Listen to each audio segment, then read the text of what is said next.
আমরা YouTube channel জীবস method থেকে আসছি। বাংলা সাহিত্যটা প্রশ্ন করবে, পথের দাবি উপন্যাসের রচয়িতাকে। পথের দাবি 10 সেকেন্ড সময় একটু চিন্তা করে বললেই। পথের দাবি উপন্যাসের রচয়িতাকে, এটা বিসিএস থেকে শুরু করে বিভিন্ন পরীক্ষায় আসে, গুরুত্বপূর্ণ একটা প্রশ্ন। পথের দাবি রবীন্দ্রনাথ ঠাকুর, না, উত্তর সঠিক হয়নি।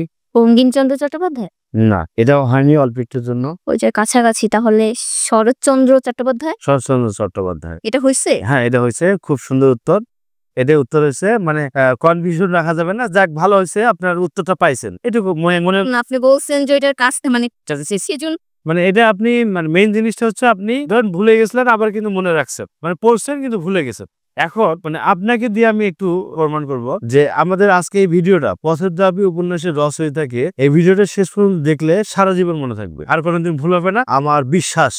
শরৎচন্দ্র চট্টোপাধ্যায় আমরা কিভাবে মনে রাখতে পারি যে পথের দাবি পরীক্ষা আসার সাথে সাথে আমাদের মেমোরিতে চলে আসবে শরৎচন্দ্র চট্টোপাধ্যায়। কিভাবে? ষড়ঋতুর ঋতুর নাম থেকে শরৎচন্দ্র চট্টোপাধ্যায়, অবশ্যই বাংলা ষড়ঋতুর ঋতুর নাম থেকে আমরা এটা মনে রাখতে পারি। হ্যাঁ, রাখলাম। তারপর কিভাবে পথের দাবি কিভাবে মনে রাখবো? পথের দাবি সেটা আমরা মনে রাখতে পারি, বলেন। I don't know. পথের, আচ্ছা, পথের দাবি, পথ মানে কি? রাস্তা। সড়ক। হ্যাঁ হ্যাঁ, সড়ক। তাহলে দেখে শরৎচন্দ্র, আবার মিলান কিভাবে করা যায়? হ্যাঁ, এই যে হইতে গেল, বলে দিলেন। কিভাবে? পথ মানে সড়ক, শরৎচন্দ্র চট্টোপাধ্যায়, অনেকটা ম্যাচিং। এই তো হয়ে গেছে, এই তো হয়ে গেছে আপনার। খুব সহজ দা। হ্যাঁ, অবশ্যই এবার তো আমরা মনে রাখতে হ্যাঁ, পারি। মানে তো সড়ক সড়ক। সড়ক সড়ক শুধু লাস্টে একটা ত লাগাই দিব, শেষ। শরৎচন্দ্র, শেষ। মানে আপনার কাছে কেমন লাগলো? আপনি তো সুন্দর। হ্যাঁ, অনেক ভালো লাগলো, আর আপনারাও এটাকে খুব ভালোভাবে প্রেজেন্টেশন করেছেন।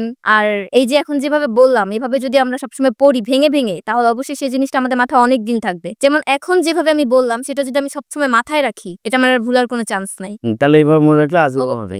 এইভাবে মনে রাখলে আমি ঘরের ভিতর থেকে অ্যান্সার নিয়ে আসছি না? অবশ্যই আমরা কথা দিছি না যে আজকের এই ভিডিওটা দেখলে মানে সারা জীবন মনে থাকবে, আমার বিশ্বাস। অবশ্যই এখন আমিও কখনো ভুলবো না এটা, যতদিন আছি। আচ্ছা, ইনশাল্লাহ। আর একটা বিষয় হচ্ছে যে আমাদের সে যদি আরো কোনো সহজ আইডিয়া থাকে, অবশ্যই দর্শক কমেন্টসে জানাবে। ওই কমেন্টস থেকেও যদি কেউ আরো এর চেয়ে সহজ আইডিয়া পায়, তাহলে যেভাবে মনে রাখতে পারলেই হয়। অবশ্যই আপনারা এই ভিডিওটি পুরোপুরি দেখবেন, এতে অনেক কিছু শিখার আছে, জানার আছে। আর অবশ্যই অবশ্যই চ্যানেলটি লাইক, কমেন্ট, সাবস্ক্রাইব করে দিবেন, কারণ এর মাধ্যমে আমরা অনেক কিছু শিখতে পারবো। থ্যাংক ইউ আপনাকে।